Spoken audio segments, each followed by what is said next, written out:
Good afternoon, everyone. My name is Elise Workis. I'm the Legislative Affairs Manager here at Issue 1. We're so happy you could join us for our second event in our National Council on Election Integrity Speaker Series in 2021. As many of you know, the National Council on Election Integrity was formed last summer in the lead up to the general election to be a bipartisan center of gravity for some of these contentious election issues. It's made up of 41 Democrats and Republicans from across the political spectrum who are former military leaders, former members of Congress, and also heads of major outside groups who bring a lot of expertise and just strength to our mission here at Issue 1. We're hosting this speaker series to offer an honest and bipartisan and productive lens to some of the most contentious election issues. And we are excited that these four esteemed panelists could join us here today to help us tackle this massive issue and threat of disinformation. A couple of administrative notes at the top of the webinar I want to note. We do have a transcription service available today. So if you would like to activate that, there's a button on the bottom of your screen to do that. And we'll reserve the first 35-40 minutes for the discussion, and then we would be excited to welcome questions from all of you via the chat. So please put your questions for the panelists and Nick in the chat, and I will manage that about 35-40 minutes through. But thank you again for being here. And with that, I'm going to hand it over to Nick Penniman, Issue 1 CEO and founder. Thank you, Elise. Disinformation is among the greatest threats facing our democracy today. It has the power to destabilize governments, sow discord, and undermine the truth. How we fight the spread of disinformation and the role that social media platforms and others should play in solving the problem pose complex questions. But the one thing that's for certain is that the current ecosystem of information isn't helping American democracy flourish, nor democracies around the globe. For the purpose of today's conversation, and because we only have an hour, we'll be focusing on disinformation through the lens of democracy, hopefully with a specific focus, an even more specific focus on election integrity. To set the stage, some of you may have already known that we launched this $15 million campaign at Issue 1 called Count Every Vote. It was anchored by our bipartisan National Council on Election Integrity. The purpose of the campaign was to counter the coordinated disinformation campaign led largely by the president that sought to sow distrust in our elections and their outcomes. We combated the fraud narrative with a positive message to assure people that our elections are indeed safe and secure. The damage of the fraud narrative was not just the faith that voters have in our democracy, it also manifested itself in the violent and deadly attack on our Capitol on January 6th. And the narrative is fueling a proliferation of bills across the states, now more than 360 bills in 47 states, to restrict voting.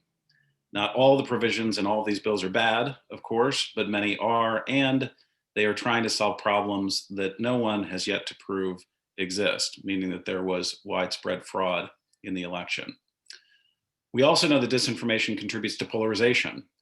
It's difficult to hold a pluralistic republic like America together when you can't agree on a common set of facts, or when disinformation is spreading faster than journalism online. Confronting this crisis of disinformation and misinformation means that we have to beef up media literacy initiatives, expand the reach of organizations that work on steering people and advertising dollars toward journalism and away from disinformation, forcing social media companies to provide greater transparency about what they do and how they do it, and a whole lot more. Today, we've convened leading experts to discuss these root causes driving disinformation, and to discuss the bold solutions that our government and corporations can take to combat the growing crisis. So I'm going to quickly introduce the four, then they're going to give some opening comments, and then we'll go into questions that I'll ask them, and then we'll turn to the audience. So we're joined today by Chloe Colliver. She is the head of digital policy and strategy at the Institute for Strategic Dialogue. Vanessa Cardenas, the president of Cardenas Strategies, who has a long history of working in both media reform and voter mobilization efforts, most recently with the Biden campaign. Ben Scott, who is the executive director of Reset. He's also the policy and advocacy advisor for Illuminate, which is an organization founded by Pierre Omidyar, and Gordon Krovitz, the co-founder and co-CEO of Newsguard, who is also the former publisher of the Wall Street Journal. Full disclosure, I helped Newsguard get off the ground early on in its existence. So let's first turn to Chloe for opening remarks. Thank you very much, Nick, and thank you all for being here today. I'm going to try and set the scene a little bit in terms of the big picture of the threat that we've seen over the past year and how that manifests. I think the first thing to say is when we're talking about the disinformation threat as we see it today, this is not anymore just about false information. We're also looking at systems that enable false identities, false behaviors, and false popularity, which can skew a free and fair information system around an election. Digging into kind of the actors at play here on the field of disinformation around the election in November. Whereas back in 2016, a lot of attention was obviously granted to the role of hostile foreign states in promoting deceptive information practices online. We've seen the kind of broadening of the church of actors involved in quite coordinated and coherent disinformation activities.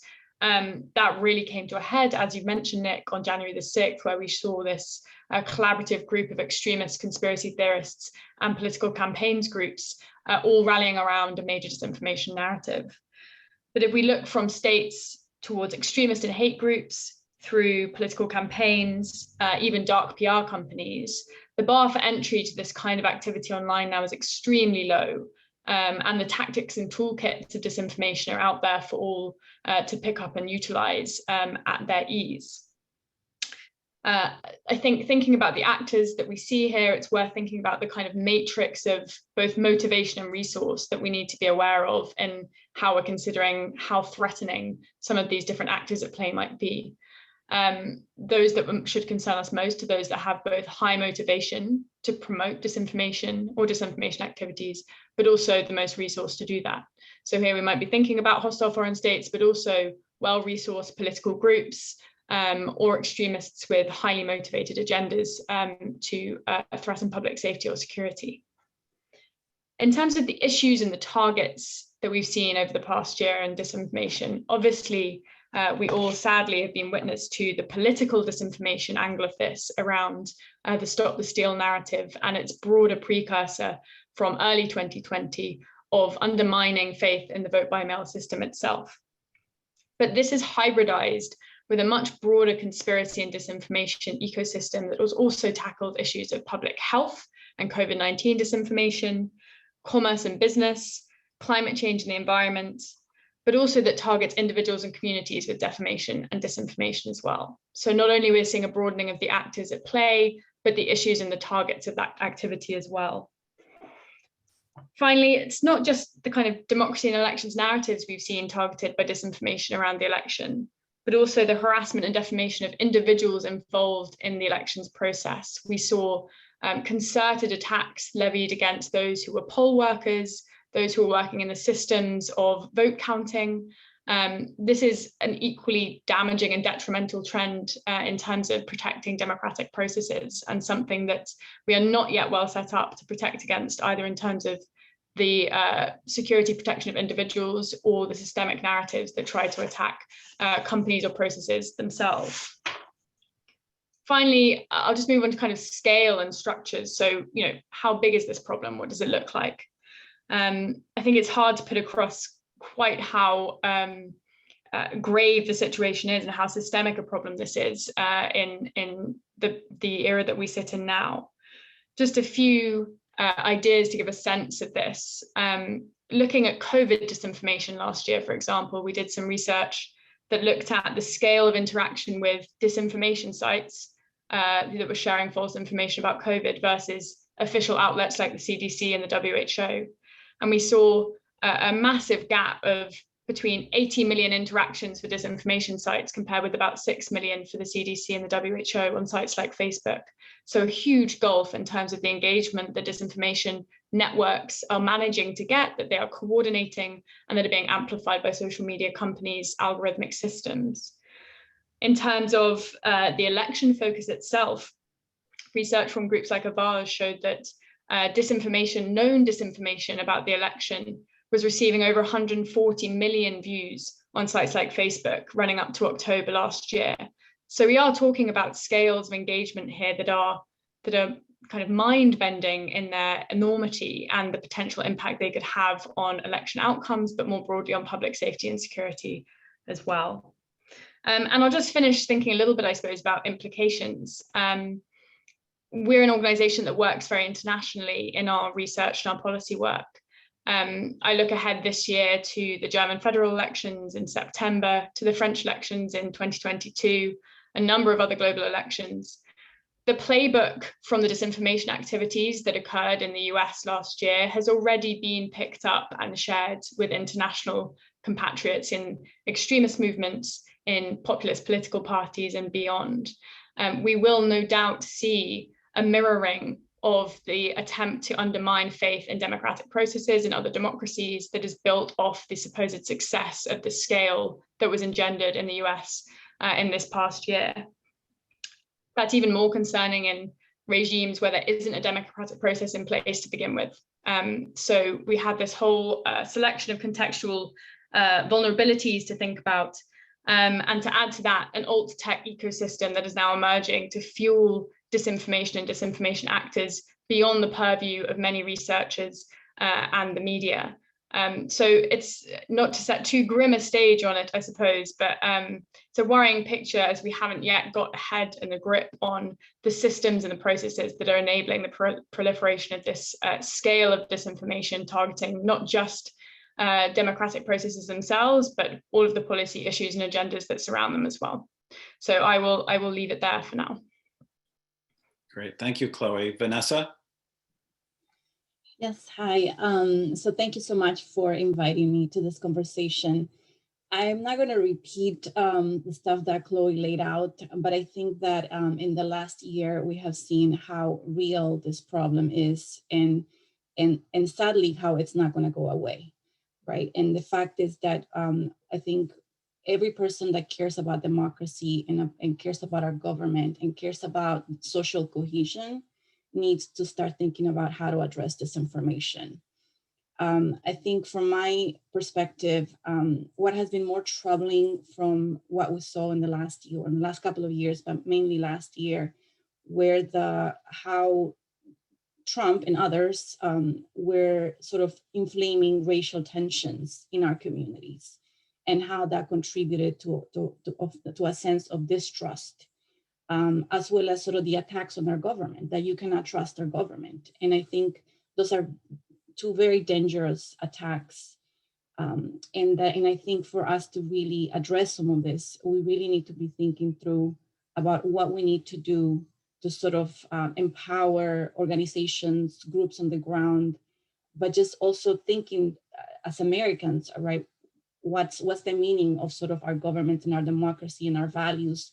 You know, what do we need to do to sort of foster a sense of unity, and really do the work to really build up our validators or even our local elected officials, because I think part of the efforts of disinformation was to really create distrust, right? Like you cannot trust anyone. So I think that's one bucket of sort of a conversation that we need to have as a society. I think there's a huge problem when it comes to the sources of information, which is why, you know, a lot of people are now relying on social media. And I think the vacuum of really good sources of information, whether it's print, whether it's radio, it's really creating havoc, particularly in vulnerable communities. And you know, articles on Facebook, or you know, news that are distributed on Facebook or even YouTube videos, those are sort of taking over. So I think we need to have a conversation about the investments that need to be made sort of on other legitimate sources of information and how we build that up. And then obviously we need to have a conversation about what the platforms are doing. One of the things that I always say when I talk to the platforms, because you know they often talk to civil rights groups, is that their response needs to be proportionate to the harms they are creating. And their response should not be that the onus is on groups to flag disinformation. The onus has to be on them to act in a responsible manner and be held accountable. I think the other thing that we also need to remember is that these platforms are private enterprises. Therefore, they have a responsibility to control what is happening and on that front. So those are some of the things that that in the work that I've done in the last year or so, I think are really important to focus on. I will end by saying that this problem is not going to go away. I think every organization needs to be thinking about sort of how to fight back, how to make sure that they have sort of the tactics and the ideas and sort of the messaging to really fight back against disinformation. So I'll stop there. Ben.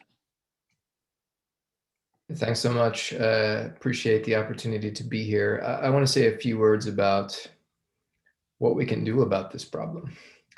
It's often overwhelming when you look at the evidence of harm. And I've spent the last couple of years working with governments around the world to try to answer the question, what's to be done? Because the platforms, the big technology platforms that are primarily responsible for distributing disinformation also happen to be some of the most valuable corporations in the history of the world. They have a business model that is enormously profitable. They are not going to give it away because we see some harms that are put off onto the public instead of internalized into the business. We have to change the rules about how these markets operate in order to convince them that they either change the way they behave in the public or they go out of business. That's a tall order for companies of this size and power, but that's what we have to do. So how do we do that? The problem we face is you can't delete your way out of this problem. So let me use the example of January 6th, an event that's scarred in all of our minds. You have on that day hundreds of people engaged in the organizing and incitement to violence against the government live on social media. The posts on social media encouraging others to commit violent acts, documenting violent acts, and celebrating violent acts, those are illegal. That is a type of content that we already have laws to deal with. We can identify that as illegal content and demand that the platforms remove it. All well and good. The problem, of course, is that 99.9% of the content does not rise to that level of illegality. What do we say about the months and months and months of conspiracy theory about so-called election fraud that led hundreds of people to believe that that kind of violence was warranted? None of that is necessarily illegal. In fact, most of it is clearly not illegal. It's not illegal to say something stupid or false or offensive online. It happens every day, all day long. But what we have to, so we can't delete our way out of this problem. We can't, as a government, say we're creating a ministry of truth, and from now on, these kinds of things cannot be said online. None of us would want that. But that doesn't mean we have to throw up our hands and walk away. Because what's happening here is not that there's people saying crazy things in the media. That's always been the case. That's democracy. The problem is that these extreme views, the conspiracy theories, have come from the margins of the public sphere, and they've been dragged into the middle, and they've been distorted vastly out of proportion to to the views that are actually held in the real world. How does that happen? Well, that's because that's the business of these companies. What they're doing is they have a business model of selling advertisements, and they sell advertisements by capturing all of our attention. How do they capture our attention? Well, they put things in front of us that are hard to look away from. What's hard to look away from? Really sensational, provocative, outrageous content. So what do? They take really provocative, sensational, outrageous content like the election was stolen, and they move it into the middle of the public sphere, and they show it to us over and over and over again. Captures our attention, makes them money. But what it also does is it normalizes those extreme views. Because when you see something hundreds of times, after a while you think, well, it can't be a crazy conspiracy theory because I've seen it 100 times this week. And lots of people I know are talking about it, and they seem to think that it's reasonable. So why shouldn't I think that it's reasonable? And after a while, I start to think, well, that's pretty much normal, and I stop paying attention to it. And then what does the algorithm do? It says, right, this guy's not paying attention anymore. I'm losing advertising dollars. I need to go back out to the extremes of the internet. I need to bring in something even crazier to grab his attention. rinse and repeat. And what you get after a while is a large number of people who believe in an alternative reality. And that is driven by this business model. Well, back to where I started, you have a right to say something stupid and false and offensive online, but that doesn't imply that you have the right to have it amplified and distorted vastly out of proportion to the views that are actually held in society. Freedom of speech does not mean freedom of reach. And so what we can do is we can say to these companies, look, we're not asking you to delete individual posts.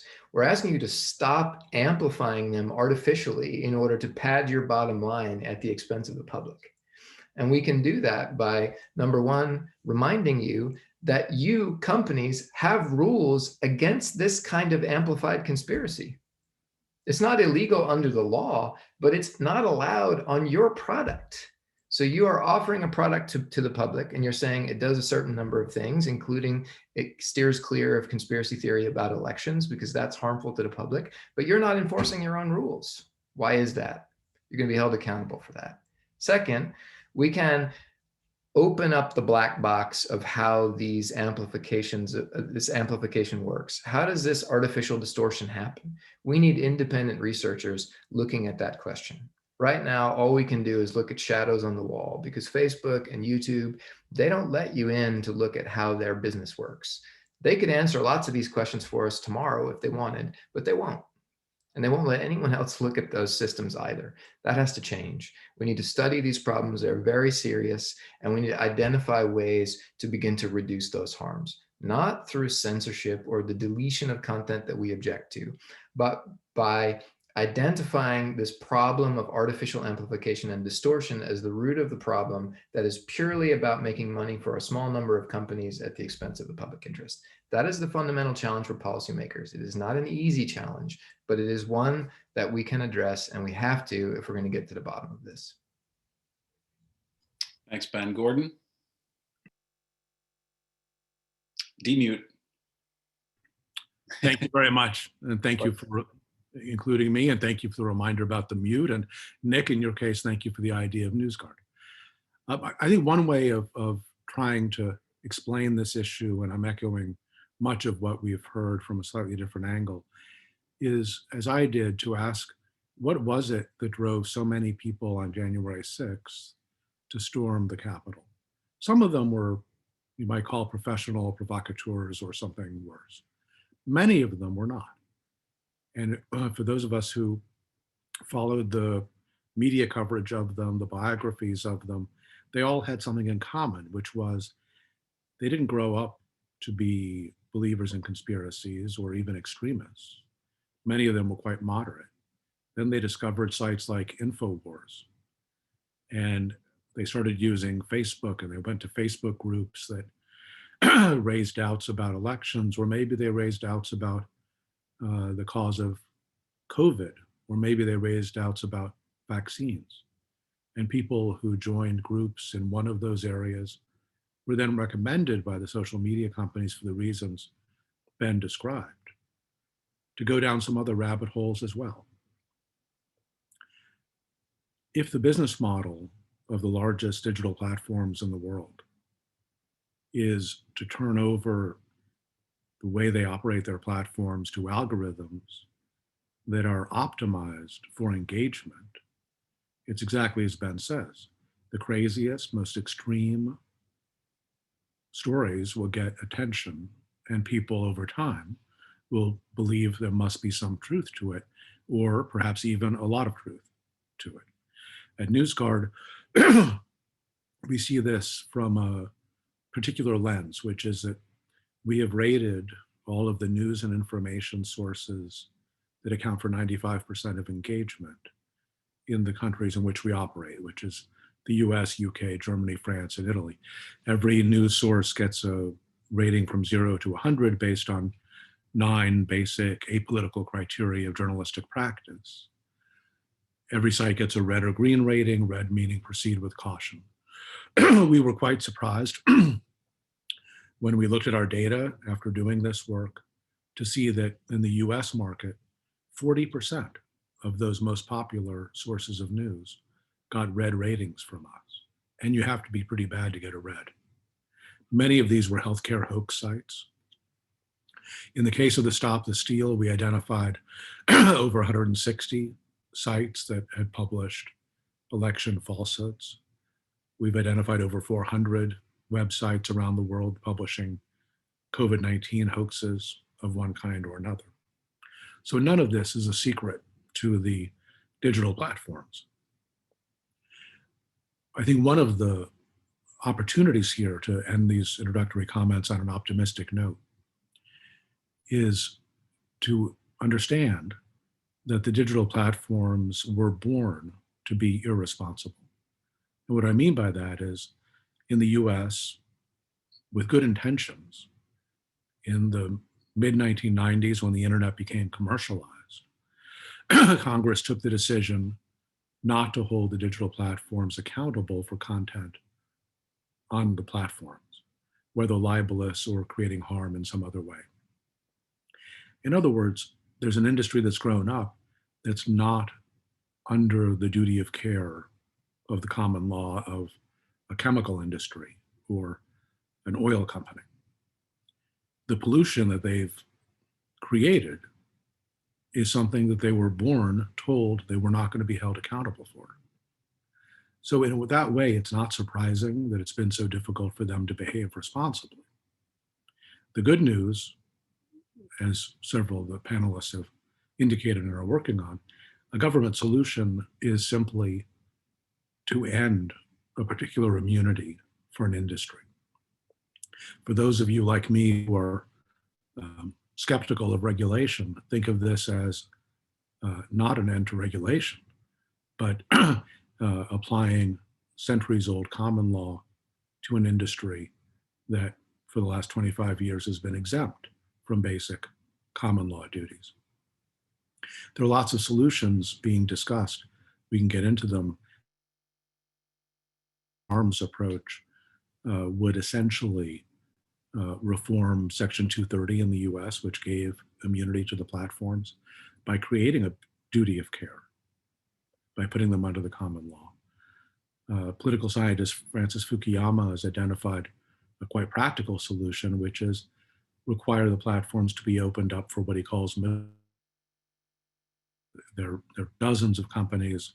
The UK government identified dozens of online safety companies in many different areas, from protecting kids, stopping hateful attacks, to misinformation.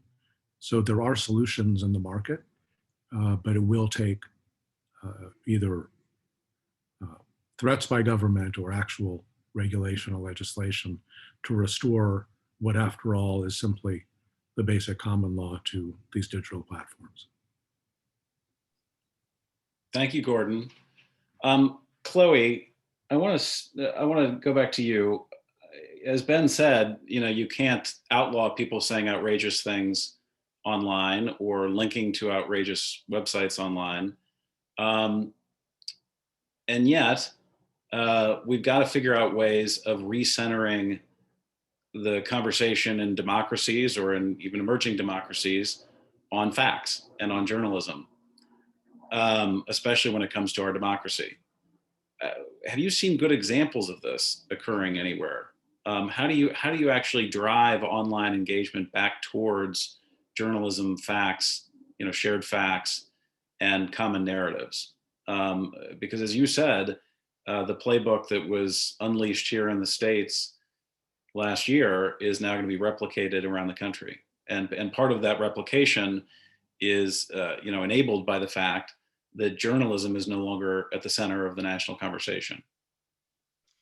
It's a great question. I'll refer to an example that often gets wheeled out with that kind of question in mind, which is that there are types of platform design which are not built for the same type of commercial endeavor, and therefore don't necessarily have the same systematic effects of promoting sensationalist content that is close to the line of violating community standards. So Wikipedia is an example that is often spoken about as a model of somewhere where, while back in the day it may have been teased as potentially not the most reliable source of information, has actually become one of the most reliable sources of information in the modern world. And that's partly because the platform design enables community-based vetting and moderation of content, rather than a kind of black box approach to either AI-based content moderation or to kind of outsource content moderation that is low paid work that is sent out to many different companies around the world by Silicon Valley's tech giants. So I think it's an interesting example of thinking about how platform design itself can alter the incentives that there are for this kind of content to proliferate. But there are bigger picture ideas out there as well about how we can support a shared reality again. And I think we also have to step back and think about what public service media means in an internet age, and how we can support public service media online. That requires some new thinking. We're not just going to have national public service media that have a website. That's not enough. We have to think about, are there actual social platforms and communication platforms that can be supported and built for the public good, for civic discourse that is measured by the same standards that we measure the BBC or other global examples of public service media. So there is some kind of platform design and private sector approaches that could be used as examples of how we can try and promote those kind of models for information sharing, but also some kind of much bigger questions around the long term of this and how we can build a journalistic system that also makes the most of the internet and the connectivity that we have, rather than suffering from it. Can I add a few things? Yeah, Vanessa, let me pass that over to you, because Okay. you've been involved in your past with trying to create independent media, especially on behalf of marginalized voices, alternative media outlets. What do you think about the idea of kind of public service media, and also of how we recenter facts and common narratives in our democracy? Yeah, no, that's again a really good question. I think a couple of thoughts here. I think we've also had to also recognize that where people are, right? People think that, for example, most DC folks think that people are on Twitter, when we know most of the American public are on Facebook or YouTube, right? So I think it's really important for us to go where people are, and then provide people with credible information. And as someone who works in communication, one of our basic rules is to make sure that you have validators who are legitimate in the communities that you're trying to engage with. So I think sort of these local voices, and this is regardless of party, right? Like, people trust who they know, whether those are community leaders, whether they're local electeds, whether they're, their state voter registrar. So I think uplifting those voices is really important, because that creates that connection, that personal connection. I think that this time calls for a new investment and innovation, to be frank, about how do we communicate better, right? So I think, again, going to different platforms, creating different mediums to talk to communities, creating messaging or communications in language is really important. And also educating folks about, like, where did you get that information? Asking folks about, what would be the motivation behind sort of that news that you saw that sounds a little crazy, right? So I think it's a process of, again, really understanding where your audience is, nurturing validators or authentic people that can speak to them, but also doing a little bit of what we call the inoculation, right? It's a little bit of critical thinking of, helping people become better consumers of media. So I think those are some of the things that we can all do to help facilitate sort of a better sort of understanding of the media and the types of news that we're consuming. Ben, I've got to ask you about Section 230. In my conversations with you previously, you made it clear that the European governments are ahead of the American government in thinking about regulation and what that entails. Do you think that the conversation around 230 is a red herring? Maybe describe it a little bit for the 100+ people who are listening right now, in case they haven't read into it. So what do you think about 230? And then what examples can we learn from what some European countries are doing in terms of regulation? So 230 has become a kind of strange buzzword in this debate.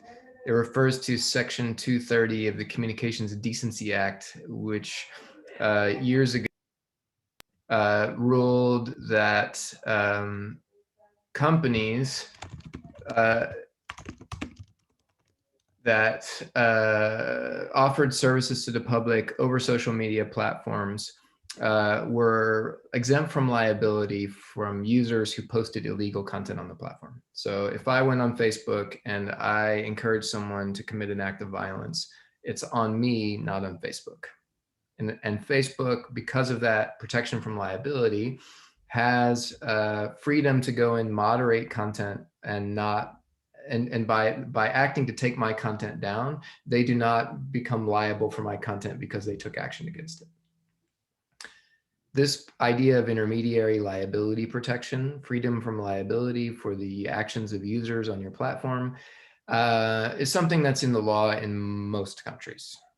This is not an unusual thing. This is a standard rule that was applied to the internet in its early days.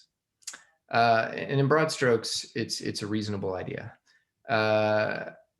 What has happened, however, is that the companies have taken this protection against liability and they've expanded it to basically protect them from everything. They claim that they have no liability for anything that they do. But this ignores the fact that they're not neutral platforms. They don't just post whatever people put up and stand out of the way. They're not telephone companies who just connect people who make phone calls. As we were describing before, they put up a piece of content gets posted and they decide, we're going to make sure millions of people see that content. They amplify it for their own reasons. They recommend it to people. They suggest that you join this group or that group. And that act of amplification, in my opinion, is very different from just hosting content in the early days of the internet. And the act of amplification is at the core of their business. So I think it is no longer reasonable to say you shouldn't have any liability despite the fact that you're playing a very serious role in what content gets seen and how often it gets seen by how many people, what time of day, and that this is the debate we're having right now as to what level of liability protection these companies should have. That's 230. In my opinion, the 230 debate in American politics has devolved into a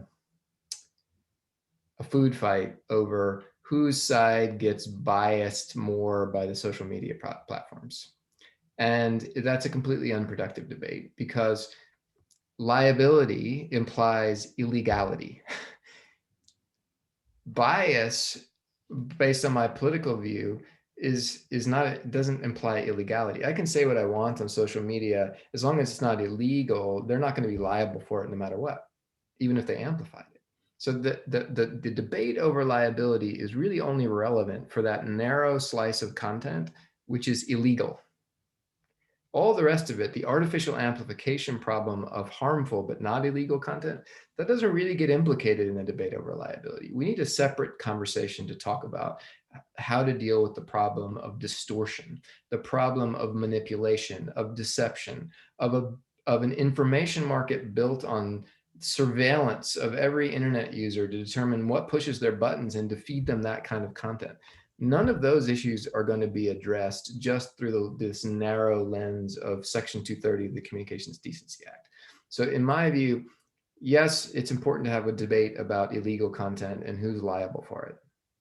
But the bigger question has got to be outside of that construct. And that is a question that the Europeans and the British and the Australians and the Canadians are engaged with right now. And we're not much talking about that in the American government. And I think that's a real problem. Gordon, over to you, because you were kind of the one who hinted at the 230 earlier. And Newsguard does, as I know, have operations abroad. I mean, are you seeing greater uptake with approaches like the Newsguard approach, like sending signals, kind of warning signs and, green lights, red lights abroad? And what are the kind of, what are the issues back here? Specifically, one thing I want to ask you about too is that, when we were launching our Counter Revoke campaign at Issue 1, we were listening to a lot of advice from people who had done focus groups and message testing online about how to send the reassurance message. And the one thing they said is that sometimes in fighting disinformation, if you are bringing up the disinformation itself, you're ostensibly amplifying the disinformation. and that it's better, instead of saying X is wrong, just to say Y is true, right?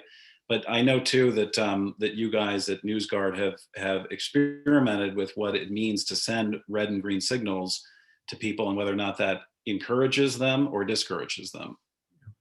I think Ben's absolutely right that the UK and Europe, Canada and Australia are having a different kind of debate than we're having in the US, and I think potentially a more fruitful one. And there's certainly more focus on this issue. The largest broadband provider in the UK, British Telecom, BT, actually makes Newsguard available to all of its broadband subscribers, saying we're not the company that creates misinformation, we're not the company that promotes misinformation, but we are the company that brings broadband into your homes. Here's a tool to protect yourself and your family from misinformation and hoaxes. So there's a broader accepting of responsibility, I think is the way I would put it, including internet service providers who are not even part of the discussion in the US, although they could be a bigger part of the solution. Your question, Nick, about what's effective and what's not effective is an excellent question. We do a lot of research on that question. What we've found is that giving people tools for them to make up their own minds is far superior than a kind of heckling fact checking. So in other words, if people routinely see in their Facebook feed icons indicating this is generally trustworthy, this is generally not trustworthy. If crazy Uncle Willie shares a conspiracy theory in the family Facebook feed, some member of that family can learn about the source of that misinformation and tell Uncle Willie, you know, that site that said that 5G, the telecom, you know, the broadband technology, that 5G caused COVID-19, 6 months ago, that same site was claiming that 5G caused cancer, and neither one of them is true. So I think it's these kind of practical tools to nudge people to focus on the source, the credibility of the source, who is the source. And we continue to see, by the way, even though, you know, a lot of misinformation now is spread on individual social media accounts or even on TikTok, that ultimately almost every example of misinformation and hoaxes is traced back to what looks like an authoritative source that people thought must be accurate. It looks like a news website. It looks like a healthcare site. But these are quite serious problems and very difficult for people to resolve on their own. It's impossible to tell the difference between cancer.net and cancer.info. One of those is the website of the American Cancer Society, and the other one will sell you a monthly subscription to Peach Pits to cure your cancer. Looking at them, they look very professional. The Peach Pit one actually looks a little more professional. And unless you have some sense of that site, you are unarmed to be able to tell whether you should take it as a credible source or not a credible source. So there are a lot of tools that are available.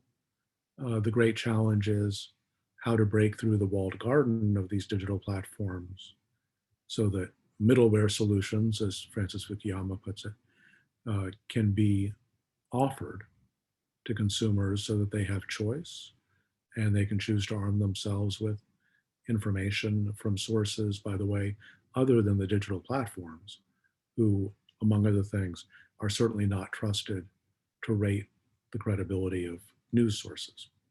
They have, generally speaking, terrible news judgment. Elise, I know there's a lot of questions coming up in the audience, and so why don't we open up to the audience? And also, if any of the panelists want to, feel free to just kind of pop in, go for it. I wish we had more time. We have like 15 minutes left. Of course. The first question here is from Miles Parks. He's from NPR. He said, I'm wondering if the panelists can talk a bit more about the social media companies' relationship with researchers. Do you all feel like the companies want to know more about how their companies are affecting democracy or affecting the health of individual users? Or are they standing in the way of learning more?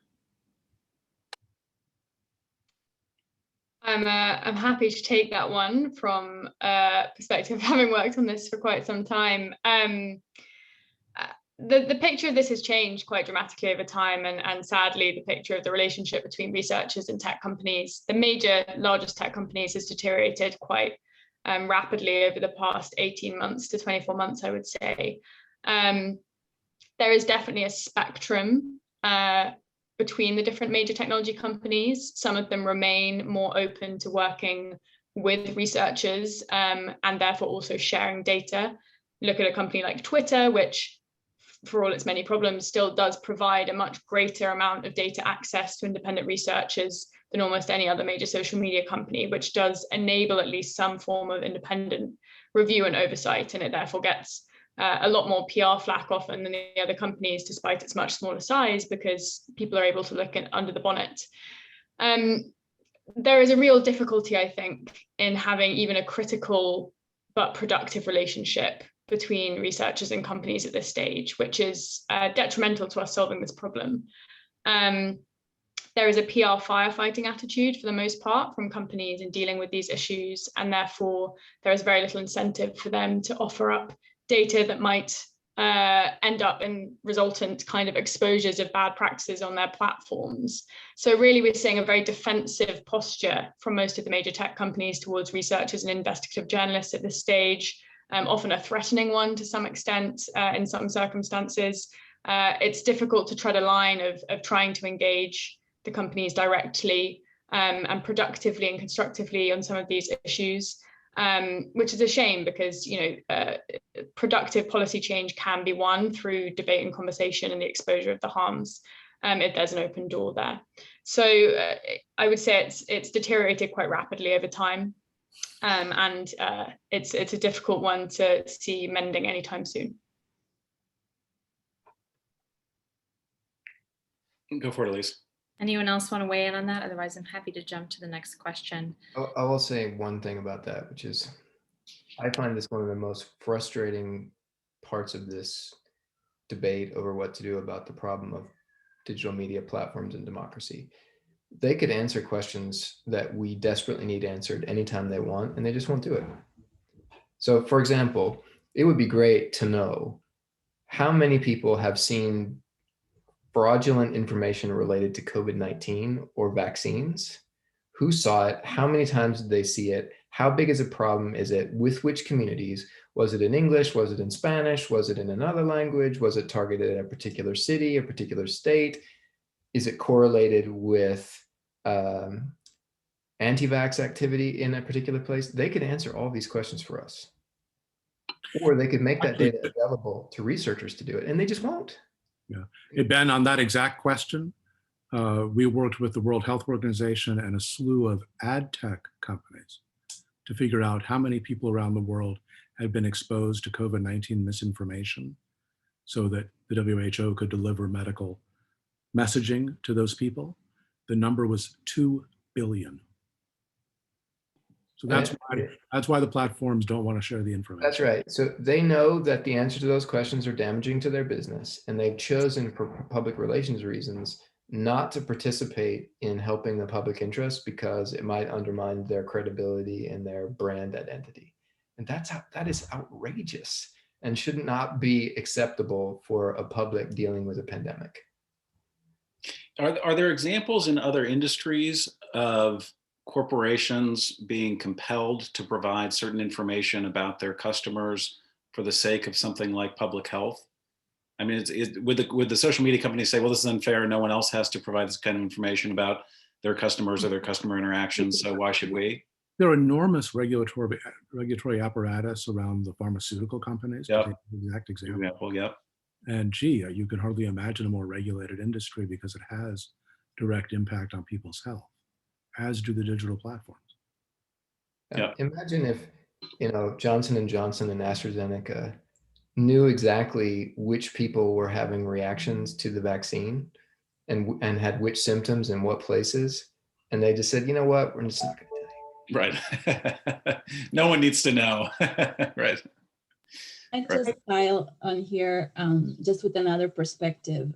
One of the biggest frustrations for civil rights groups has been last year around the elections that, when we were flagging disinformation that was targeting different communities, the question from platforms was like, just flag it to us and we'll take it down. But the problem is by the time we see it, by the time sort of it gets elevated to sort of the civil rights community, it's already too late. This information is spreading already in communities. And, it is hard to believe that given how big these platforms are, how resourceful they are, that they cannot hire enough people to monitor, right? So that's just a big question that I think it's just, that's something that they could do something about, yet they're not even doing that on that front, in spite of the fact that civil rights groups have been asking for sort of that information for a long time. The next question I think would also be great to talk about, because we haven't really talked about the former president since the beginning of the hour, but how do you balance the decision between banning someone from social media platform, which might amplify or martyr their ideas, and versus strategically refuting their ideas? Or a short way of asking that is, what's been the impact of deplatforming former President Trump? I think it got off. I think it was a good thing that he was the platform. I mean, he was driving he was such a big driver of disinformation and really harmful disinformation.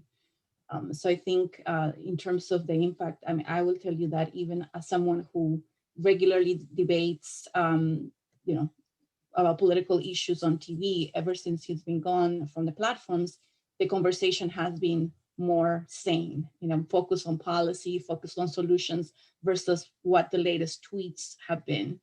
So, I think that it's been a good thing that he's been the platform. Having said that, we know that Trump is a symptom, not the cause, right? And that he has really unleashed sort of this new way of communicating and really creating havoc and distrust, and the harms are real, right?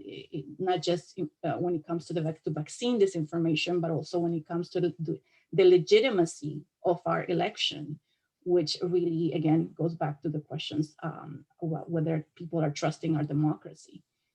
I would say one thing that I think is related to that question, at least, and something that Gordon said earlier, that while it is important to give people tools to fight back disinformation, I think one of the biggest things that we need to do is drive an affirmative message that really speaks about our democracy and what we believe in.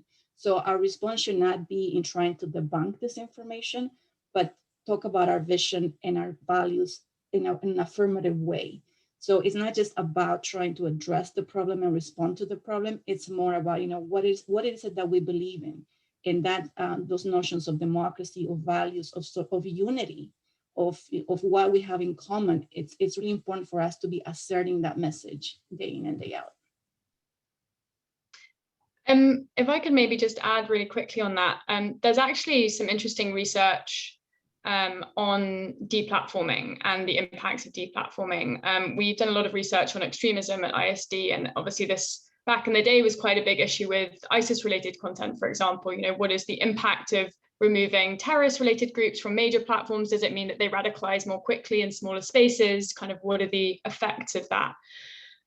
This is an area where the lack of platform data makes it very difficult to conduct kind of robust research, but there were some really interesting papers looking at Reddit, for example, from a couple of years ago, when they banned certain very harmful subreddits that looked at whether users then moved to other subreddits and also what the nature of the language shift was if they did that.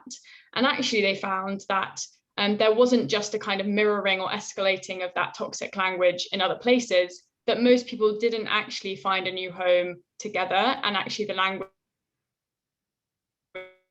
receded to toxic extent when they were dispersed from the original kind of place where they were together. So largely anecdotal, but there are some really interesting studies that look at the fact that if deplatforming is done in a way that is coherent and transparent with policies, that actually it can be beneficial to ensuring that the general level of discourse and community standards is upheld.